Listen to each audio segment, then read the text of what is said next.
Que haya llegado un poco tarde. Bueno, pues hoy la charla que tenía preparada, muy bien preparada, la tenía ahí en la tablet, era una charla sobre Tomás Moro. En inglés, Thomas More, algo así, será. Bien, pero yo creo que se llama Tomás Moro, aquí en España. Mañana es su santo. ¿Mañana es su santo? Mañana, ¿qué es? Tomás de aquí, mañana. Bien, bueno, ciertamente es una persona que ha sido beatificada por la Iglesia Católica, Santo Tomás Moro, y también, curiosamente, por la Iglesia Anglicana. También los anglicanos lo consideran un santo. Bien, y es famoso, sobre todo, por haber escrito ese libro llamado Utopía, pues que ha dado nombre después a todo lo que han sido lo que todos entendemos por una utopía de carácter sobre todo político, que se puede aplicar a muchos otros ámbitos, pero básicamente el concepto de política se aplica a todo tipo de construcción imaginaria, ideal, ¿no?, que imagina una sociedad perfecta y además de perfecta, pues también se reconoce como irrealizable, como algo que no existe, ¿no? Bien, Tomás Moro nace en 1478 y muere en 1535, 57 años. Bien, es también muy conocido, tal vez la parte más biográfica, más conocida de él, es su enfrentamiento con Enrique VIII. Enrique VIII lo tiene a él como Lord Canciller, creo que es el título que tenía, que es como una especie de primer ministro. Por tanto, era una persona para Enrique VIII de una gran confianza. Y efectivamente era una persona muy inteligente, sobre todo, bueno, es filósofo, teólogo, es un humanista que toca todos los palos, pero sobre todo es un gran jurista, tiene abogado, jurista, y además también diplomático. Fue encargado por Enrique VIII para hacer labores de diplomacia con Francia, sobre todo. Bien, ¿por qué es más conocida su biografía? Pues porque, siendo canciller, Enrique VIII, sabéis que estaba casado con Catalina de Aragón, una reina española, y Catalina de Aragón no le proporcionaba un hijo. Tuvo hijas, pero no le proporcionó un hijo. Y eso hizo que Enrique VIII, pues desesperado, porque él quería tener un varón como descendiente, decidió divorciarse de Catalina de Aragón. También dicen que es algunos dicen que es porque se enamoró de Ana Bolena. Total, que sea por una razón o por otra, él Enrique VIII pidió al Papa la posibilidad de poder divorciarse para casarse con Ana Bolena. Y el Papa, creo que era Clemente VII, el Papa se lo denegó. Enrique VIII pues dijo, pues mirad, pues no te voy a hacer caso, no te voy a obedecer. Y a partir de ese momento, la manera como él lo hizo fue estableciendo una ley llamada Ley de Supremacía, donde en esa Ley de Supremacía Enrique VIII decía que el rey de Inglaterra, o sea, él, estaba por encima de la autoridad del Papa. y que eso iba acompañado de que él se convertía en la máxima autoridad religiosa, vamos a decirlo así, el Papa, de una nueva iglesia que se desconectaba de la iglesia católica, desconectaba de ella y fundaba su propia estructura institucional, es decir, el anglicanismo. De tal manera que a partir de ese momento los reyes ingleses son la máxima autoridad inglesa, la máxima autoridad política, y al mismo tiempo son la máxima autoridad religiosa. Bien, esto tiene mucho que ver con el nacimiento también de los estados modernos. Los estados modernos, empezando por tal vez Isabel y Fernando y el estado francés y demás, los estados modernos nacen con esa necesidad de independizarse de la autoridad religiosa para poder tener una autonomía propia, para poder realmente funcionar como estados independientes de cualquier poder que pudiera hacer sombra a lo que es un interés de Estado. Un interés de Estado. Podríamos decir que actualmente, pues, el hecho de que en España, por ejemplo, pues hay una discusión política de si España debería, como Estado, asumir, por ejemplo, la interferencia de lo que se decide en Bruselas, ¿no? De tal manera que hay algunos que dicen que nuestros intereses como Estado, como el Estado español, están en entredicho porque tal vez ese poder que está en Bruselas interfiere no en favor de los intereses de España, sino de intereses extraños, ¿no? a los nuestros. Bueno, pues sería algo parecido. En esos momentos a los nacientes estados modernos no les interesa, o les interesa mucho, desconectar con esa autoridad religiosa que se entromete en asuntos que ellos consideran que no son suyos, que son asuntos propiamente del Estado. Bueno, y ahí está Enrique VIII, que se mueve en esa línea, ¿no? ¿Y esto qué tiene que ver con Tomás Moro? Pues tiene que ver que Tomás Moro, ferviente católico, pero no solamente por una cuestión religiosa, sino, vamos a verlo también, por una cuestión también de carácter racional, porque él es un humanista, defensor de la razón. Él considera que esa decisión de Enrique VIII es una mala decisión, es una decisión negativa, incluso peligrosa, y después diré por qué. Bueno, lo cierto es que él se opone declaradamente ante Enrique VIII, le dice que no está de acuerdo con eso, es el Lord Canciller. Y entonces Enrique VIII le dice, bueno, pues tú eres un traidor. O sea, el Estado no se va a plegar a la voluntad tuya porque consideras que contraviene tu conciencia. Le enjuician como traidor, le condenan a muerte y es decapitado en 1535. Por este motivo, por el motivo de defender la unidad de la Iglesia Católica, pues es por lo que se le beatificó, ¿no? Y se le considera santo y al mismo tiempo mártir por esa circunstancia. También los anglicanos, como os he dicho, lo tienen como un santo porque también él luchó contra los protestantes y defendiendo pues también la Iglesia, el catolicismo, pero bueno, ellos lo entienden también que también en ese sentido es una persona que merece esa santidad. Bueno, y aquí tenemos una primera valoración de Enrique VIII desde el punto de vista moral, como personaje histórico.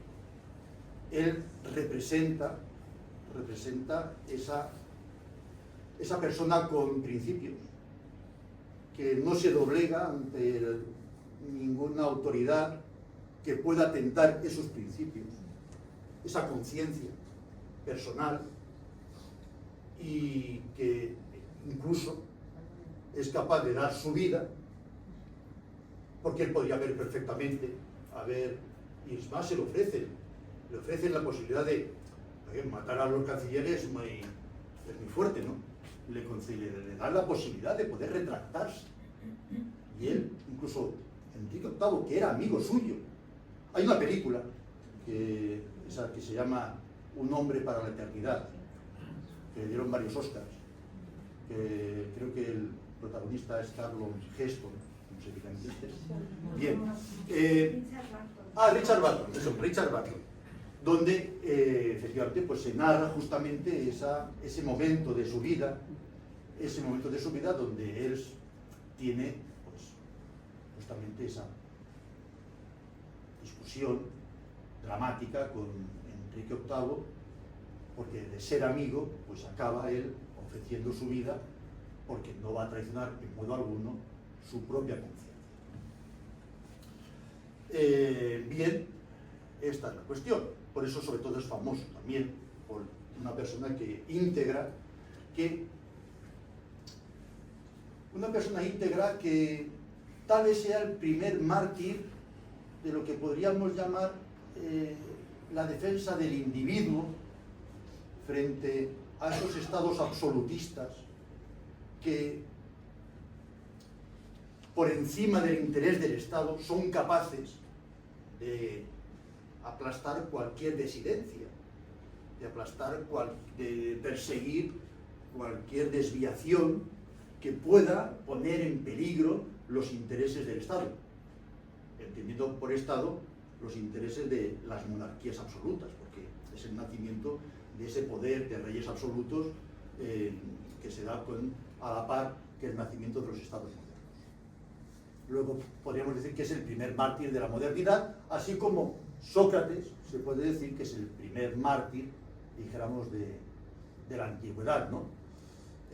Bien, también Sócrates, acordaos, le ofrece la posibilidad de retractarse, de escapar, y sin embargo Sócrates asume la condena, considerando que en conciencia también hay un problema de conciencia ahí. En conciencia él no puede escapar, huir, sino que tiene que acatar la ley, aunque él considere que la ley no es justa. Bien, pero dicho esto, que es una de las, dijéramos, vertientes más interesantes de la figura de Tomás Moro, vamos a ver ahora qué es lo que defiende en esa obra llamada Utopía y qué trascendencia tiene esta obra hasta que una importancia, vamos a decirlo así, que ha llegado hasta nosotros.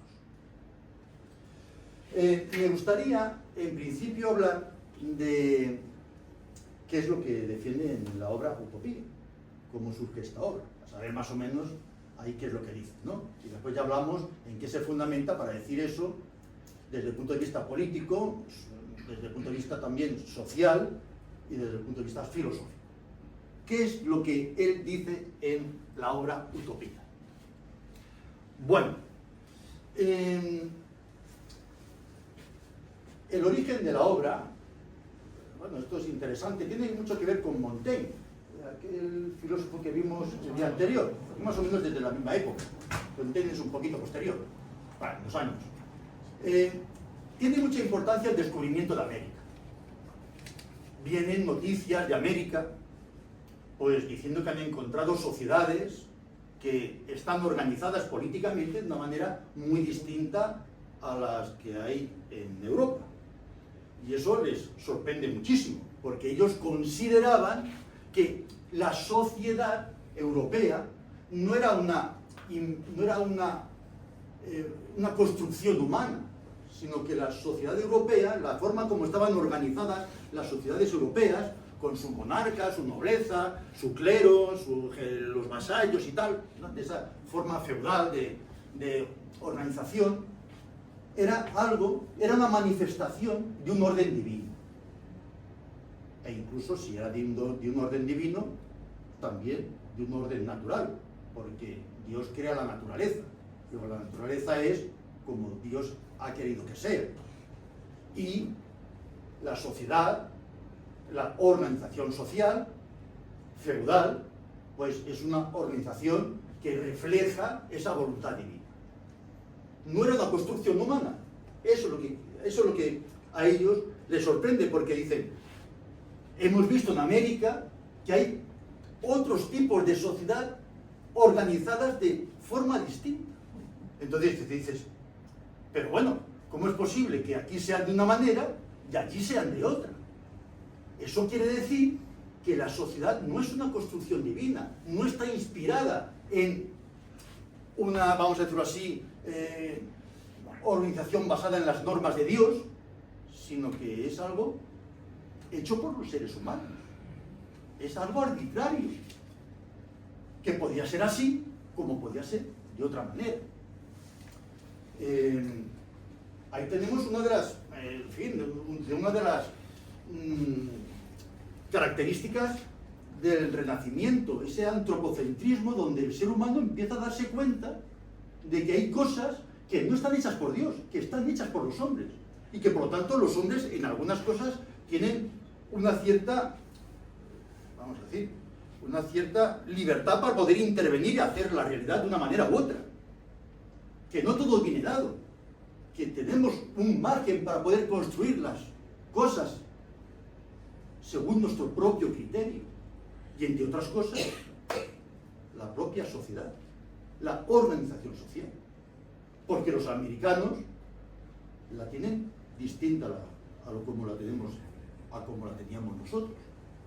Eso quiere decir que las sociedades son un producto nuestro. Vale. Entonces dice a Tomás Moro le vienen noticias de que han encontrado distintos órdenes sociales diferentes a los nuestros. Y él dice, hombre, y que le pilló precisamente en la época del 42, o sea, de 1492. Sí, Utopía la escribe la obra en 1516, ¿vale? O sea que si América se descubre en 92, ¿no? Pues a pocos años llegaban noticias frescas. Allí las noticias tampoco ocurrían muy rápido. Ahí, pues supongo que tendrían noticias frescas de lo que estaba pasando por ahí. Y entonces dice, ¡ay, qué interesante!, ¿no? Entonces eso le da juego a su imaginación y dice, oye, si la sociedad es algo que los seres humanos podemos construir, voy a imaginarme, a idear una sociedad perfecta desde un punto de vista racional. Y aquí tenemos otra cuestión interesante en estos filósofos del Renacimiento, estos humanistas, y es esa confianza en la razón, en que el ser humano, haciendo uso de la razón, puede construir modelos, realidades, que funcionen incluso mejor que los modelos reales, que los que hay, ¿no? Bien. Todo el Renacimiento está lleno de la creación de modelos ideales. De eso hablaré más tarde.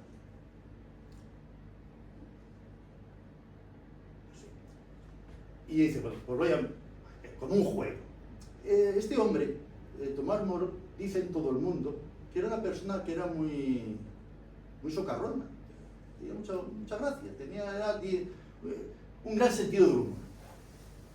Igual como lo tenía Erasmo de Róterdam, que eran íntimos amigos. Bueno, eran tan íntimos amigos que Erasmo de Róterdam llegó hasta incluso a vivir, invitado por Tomás Moro, a vivir en su casa mucho tiempo. La obra Elogio de la locura, pues la escribió Erasmo de Róterdam en casa de Tomás Moro.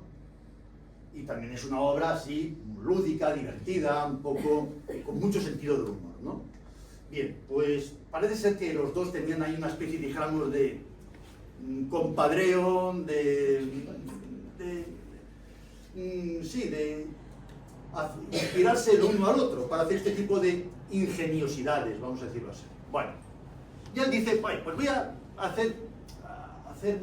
tomarme la licencia de, haciendo uso de la razón, voy a tomarme la licencia de idear una sociedad perfecta. Bien, sin embargo, ya no solamente es un ejercicio de imaginación, no es un cuento, porque los cuentos están basados en la imaginación, son los niños. niños crean mundos imaginarios, pero son cuentos. Cuentos que tienen el divertido que se alejan de la realidad. En cambio, Tomás Moro lo que hace no es un cuento, no es una fantasía absurda. Él pretende hacer un modelo, sí, basado en la imaginación, pero también en la razón, un modelo que él considera que podría ser perfectamente realizable. Y aquí hay muchas discusiones si eso es así. Hay unos que dicen que sí y otros que dicen que no.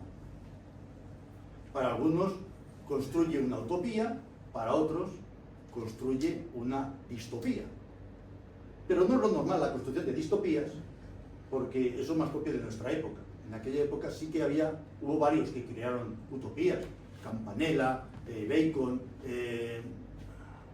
una mujer, ¿no? Madame de Irán, todas esas personas. Es propio del Renacimiento esto mismo que está haciendo Tomás Moro, que es la creación de modelos ideales, utópicos, de sociedad. Bien, ¿en qué consiste el modelo utópico de Tomás Moro? Bueno, antes de decir en qué consiste, ¿qué problemas intenta resolver? Claro, porque aquí de lo que se trata es de que estamos ante una realidad que no funciona según Tomás Moro. Y eso es así porque así lo dijo. La realidad que él observa, era una persona muy sensible, es una realidad, la de principios del siglo XVI, aquí en Inglaterra, donde hay muchísima hambre. Y hay muchísima hambre porque los campesinos, los agricultores han sido expulsados de sus tierras de una manera totalmente arbitraria, porque los grandes terratenientes, los nobles, han visto que es un gran negocio, más que la agricultura, han visto que es un gran negocio el textil. Y para tener lana hay que tener ovejas, ¿no? Y animales. Y entonces los campos que son para la agricultura se dedican al pastoreo, se convierten en pastos, ¿no? Y toda esa gente, todos esos agricultores, son expulsados de sus tierras. ¿Y de dónde se van? Pues se van a las grandes ciudades, que ya están empezando, a los grandes burgos, ¿no? Que ya están empezando a aparecer. ¿Y en qué plan van? Pues como mendigos, buscándose la vida como pueden. Por tanto, hay una miseria tremenda, grandes hambrientas. Luego eso escandaliza a Tomás Moro, porque dice, esto no es lo que yo entiendo por una sociedad justa y que tiene que funcionar bien. Por otro lado, hay también la aparición de estos monarcas absolutos. Este rey Enrique VIII, ¿no?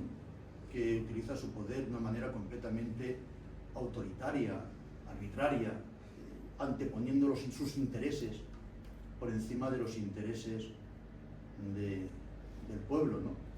Y eso también considera que es algo impropio de una sociedad que funcione bien. Después está, para él también, algo terrible, que es que la verdadera clave que hace funcionar la sociedad de su época empieza a ser el dinero.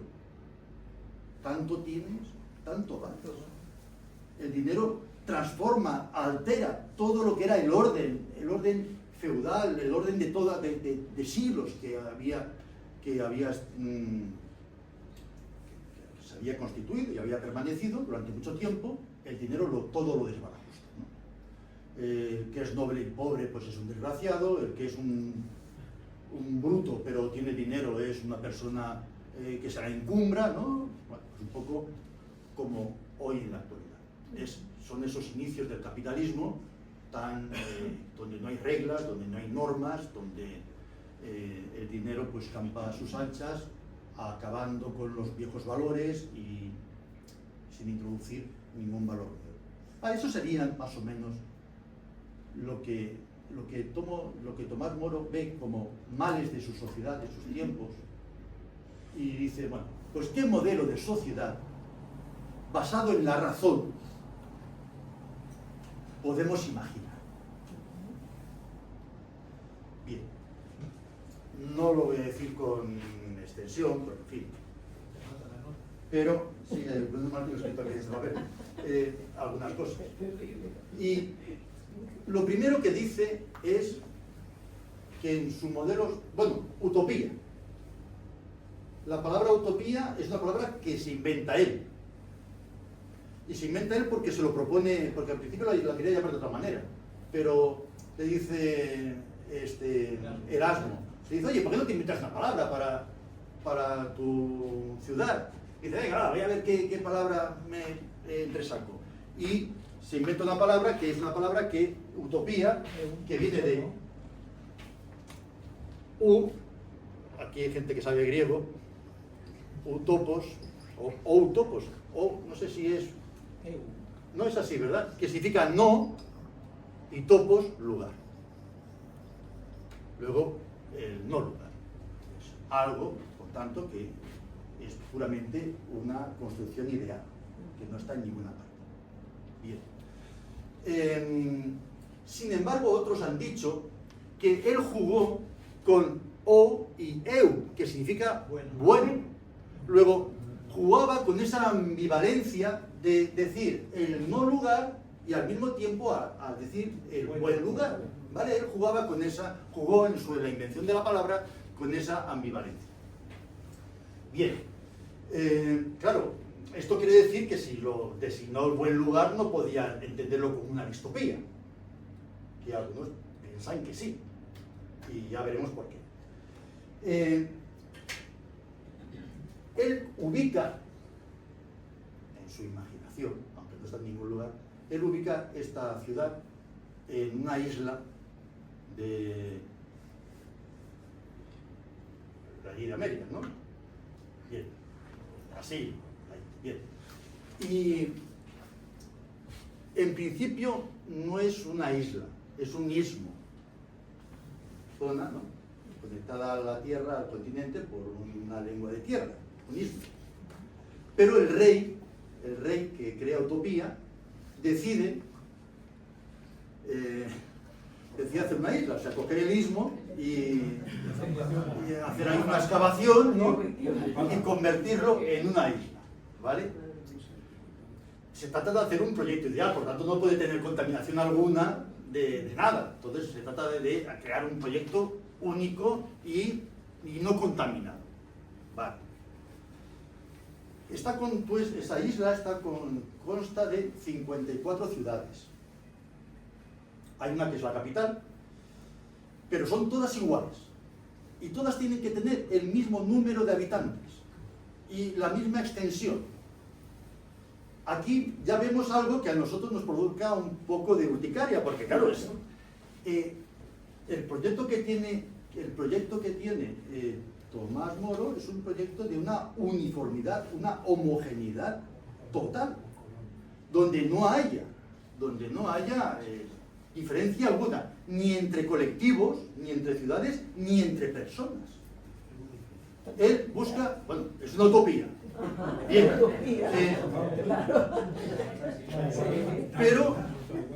pero, bueno, después hablaremos de cuál es la función de las utopías, ¿vale? Sí, bien. Una vez estructurada así, desde el punto de vista urbanístico, las ciudades, queda prohibida la propiedad privada. Creo que es lo más sobresaliente de la sociedad utópica de Tomás Moro. No existe la propiedad privada. Él dice que gracias a que nada es de nadie, todo es de todos. Con lo cual, bueno, pues no es que todo el mundo sea pobre, sino que todo el mundo es millonario, tiene lo que se necesita. Queda abolido el dinero. Claro, ese dinero que él considera que es una de las principales causas de todas las desgracias, de todos los males de su sociedad, el dinero queda completamente abolido. Él considera que si alguien necesita algo, va al mercado y lo coge. Punto. Porque sobra todo, para todos. hay para todos.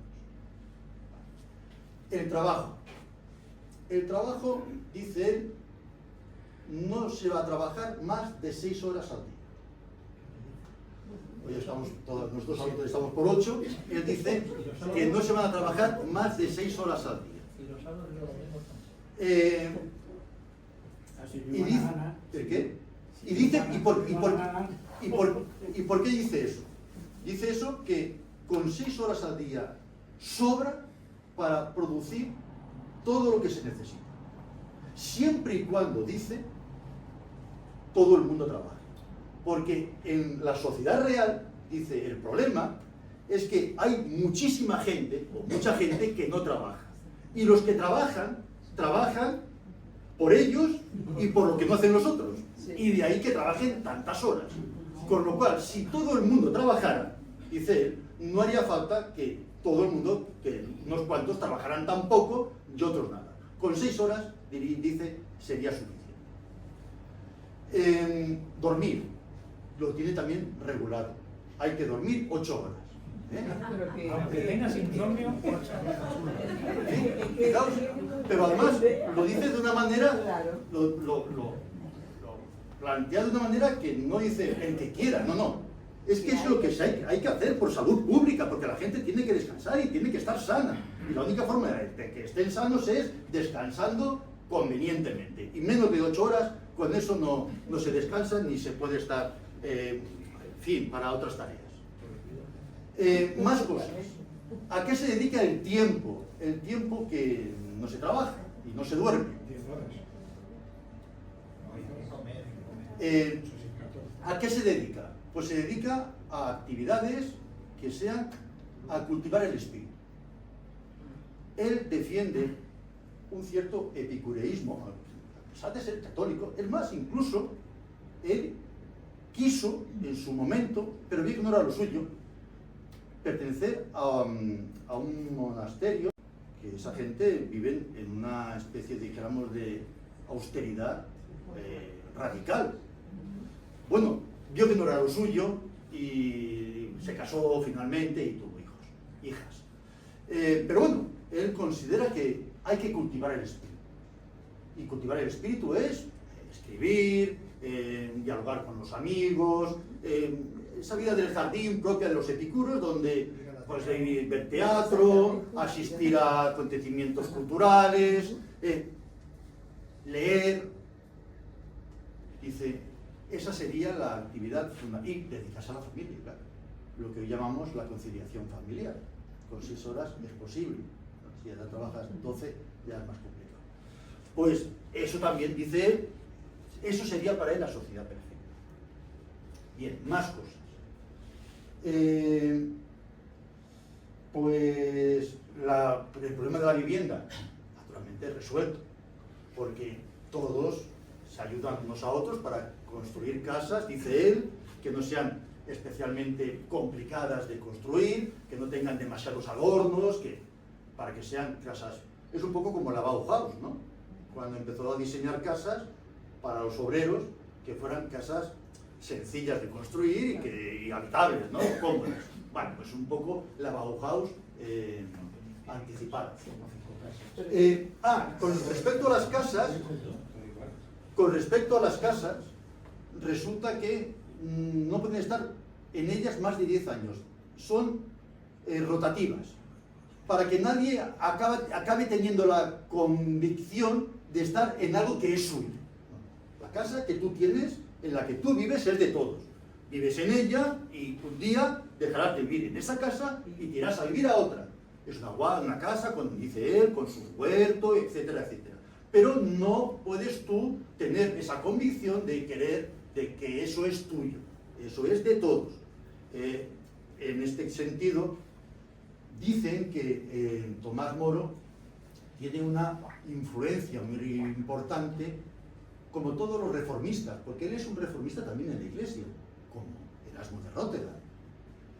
Que no es un reformista radical como los protestantes, sino alguien que quiere, digamos, sin salirse de la institución, quiere reformar las cosas para evitar caer en la corrupción en la que había caído la Iglesia en aquellos tiempos, ¿no? Entonces, como reformista, digo, pues eso, que no sé lo que quería decir. Bueno, pasemos. Más cosas. Todo el mundo está obligado a trabajar. Sí, eso lo he dicho.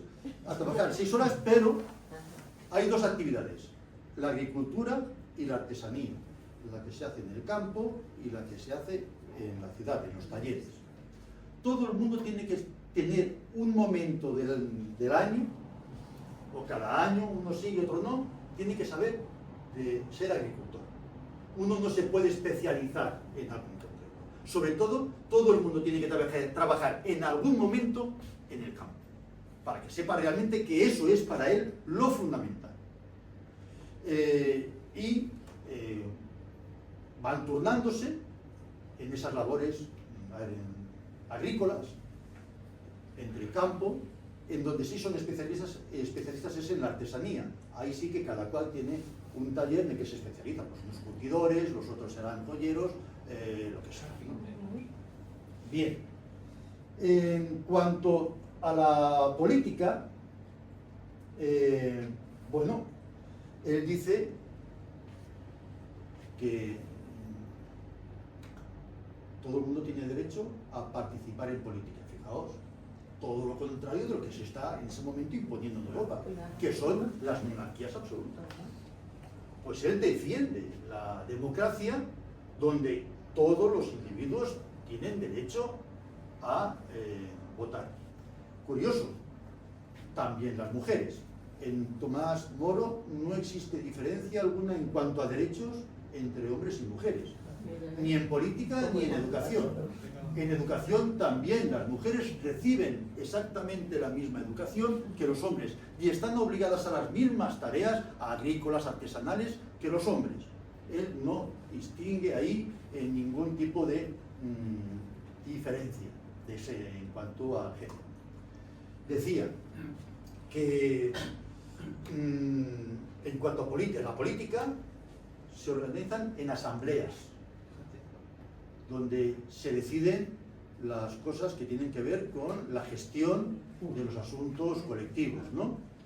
Y tienen una especie de las asambleas, pues un poco, cada una de ellas acaba eligiendo un representante y al final esos representantes forman una asamblea general, una especie de parlamento, ¿no? Donde se discuten y ya se toman las decisiones definitivas. Él dice, ojo con la toma de decisiones. Nunca se van a tomar las decisiones, dice él, en caliente. Se tiene que esperar, dejar un tiempo, creo que dice como mínimo 3 días, para que la decisión que se adopte sea una decisión con la cabeza fría, alejada de todo tipo de enfrentamiento, de posicionamiento pasional, que eso no es nada bueno. Más cosas. Los cargos, algunos, magistrados sobre todo, son elegidos por sorteo. No, hay cargos que, bueno, un poco como nosotros, como los jurados populares, ¿no? Que se eligen por sorteo también. La comunidad de vecinos. De la comunidad de vecinos. Y otros cargos son elegidos por elección de las asambleas, pero algo que él señala o sí, advierte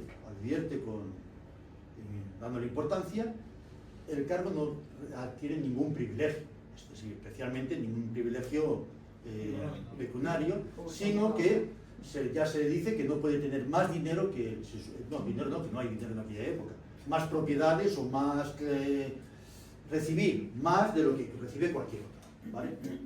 Bien, eso en cuanto a la política.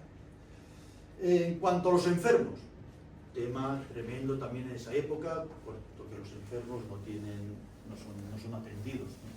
Bueno, pues él sí que ya concibe lo que nosotros entendemos por hospitales públicos, donde se atiende a los enfermos y se les da todo lo que necesitan, todas las atenciones precisas para poder curarse, ¿no?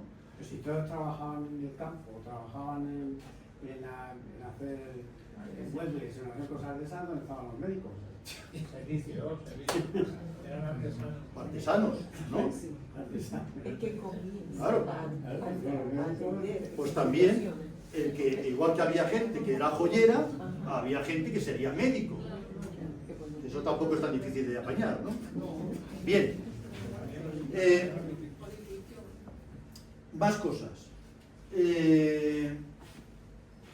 Con respecto, ojo, esto es un dato que sorprende mucho, es favorable a la eutanasia. Es decir, estamos hablando de principios del siglo XVI. Y dice, ojo, cuando una persona ya está en un estado de sufrimiento tal que no le vale la pena seguir vivo con ese dolor, ¿qué sentido tiene el intentar mantenerlo vivo a toda costa? Bueno, lo que todos entendemos por eutanasia, ¿no? Vale, pues eso es tal vez el primer filósofo que es capaz de concebirlo, ¿no? Y de proponerlo. En cuanto a las leyes, voy acabando, en cuanto a las leyes, él dice que él es abogado, y dice, el problema de las leyes es que son muchas y muy complejas, lo que hace que se precisen abogados porque nadie entiende su funcionamiento. Luego él dice que sí que va a haber leyes, pero va a haber leyes sencillas y se van a prohibir los abogados. Si las leyes son sencillas, entonces cualquiera puede defenderse a sí mismo.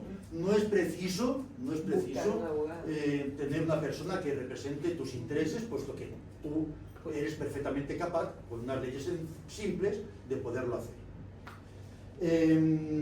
Bueno, y esto de las leyes es interesante, porque también está en contra, y es uno de los primeros que lo está, en contra de la pena de muerte.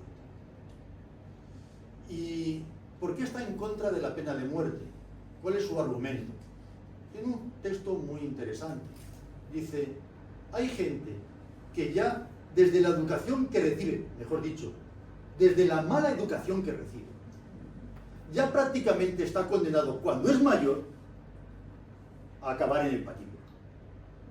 Porque el problema no es que la gente sea mala y que se dedique a la delincuencia por una maldad, vamos a decirlo así, innata, sino que realmente es la propia sociedad la que aboca a mucha gente a un estado de desesperación, de privación, etcétera, que les lleva tácticamente a delinquir.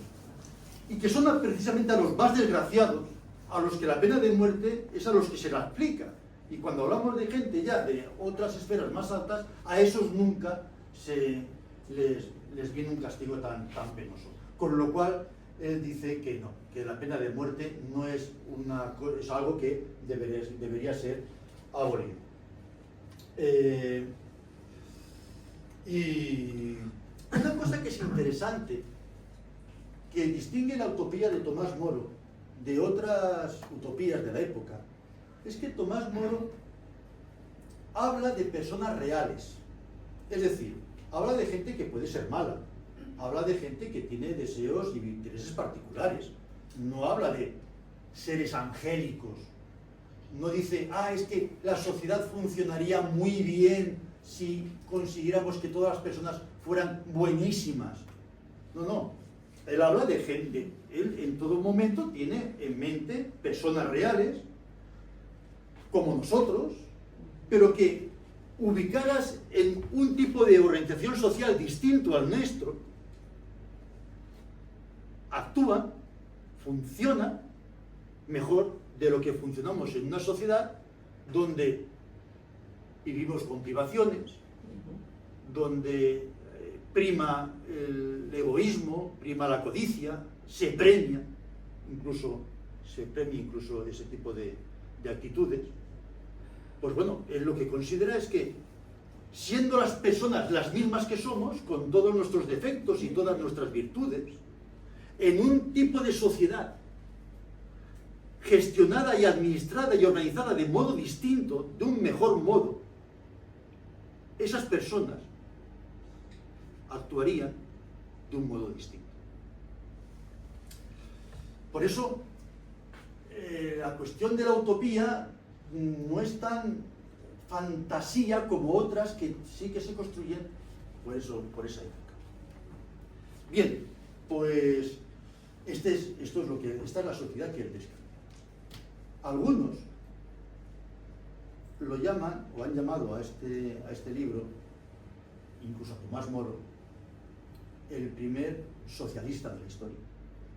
Es decir, para algunos la sociedad que propone Tomás Moro es una sociedad que después, por ejemplo, Kautsky, famoso marxista de principios del siglo XX, él reconoce a Tomás Moro como la primera persona que le inspira esos ideales socialistas, ¿no? Otros, sin embargo, y aquí está la polémica, otros, sin embargo, consideran que Tomás Moro no se tomó tan en serio esta utopía que él propuso. Que algunos dicen que lo escribió con una cierta ironía, como un modelo más bien para pasárselo bien, que como una propuesta, vamos a decirlo así, una propuesta racional de una nueva... ¿De qué? Que no era realizable. Que no era realizable, no. Sí, una fantasía, un puro juego, ¿no? De fantasía. Ahí está la discusión. Para algunos, incluso, el hecho de que se escandalizan, dicen, no podía, para nosotros lo que propone Tomás Moro es incluso una distopía, en cuanto que en todo momento jamás habla de los individuos, de los intereses de las personas, sino que siempre habla del interés de la comunidad, siempre, y de una comunidad que tiene al individuo completamente reglamentado para conseguir en todo momento que la maquinaria, esa maquinaria de esa ciudad funcionara pues como un reloj, ¿no? Más allá de los intereses o de la libertad. Nunca habla de la libertad, por ejemplo, ¿no? De la libertad de las personas para poder elegir una cosa u otra. En esto, y esto no lo he dicho, y ahora lo recuerdo, él se inspira mucho en la lectura de la recién descubierta República de Platón, que también se puede considerar un modelo utópico escrito de sociedad, escrito por Platón. Y en ese modelo utópico platónico se inspira, parece ser, Tomás Moro a la hora de, por ejemplo, cosas básicas como la más importante para Platón, el interés de la comunidad está por encima del interés de los individuos. O sea, la gente tiene que hacer, o está obligada a, sobre todo, tener como objetivo el interés de la comunidad por encima del suyo propio. Eso es el modelo de la República de Platón, básicamente. Y él considera que, y parece ser que Tomás Moro iba también en esa línea. Y, bueno, para acabar, me gustaría hablar de lo que para mí filosóficamente es más interesante. Hola. Hola, voy a cerrar ya la puerta. Vale, pues ya acabamos. Vale. Sí, sí. La de la calle también la voy a cerrar, o la cierra... Cierre todo, cierre todo. ¿Todo? Venga, vale. Bien, pues lo que para mí es más interesante es que en esa época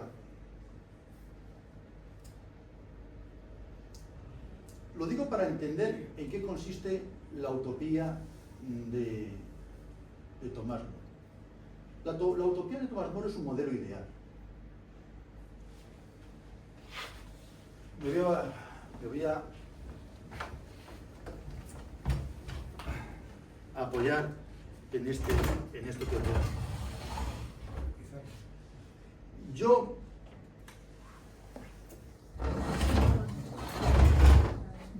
deseo ser feliz. Y para alcanzar esa felicidad, yo debo conocer cómo funciona el mundo para ver qué problemas son los que hacen que no sea feliz.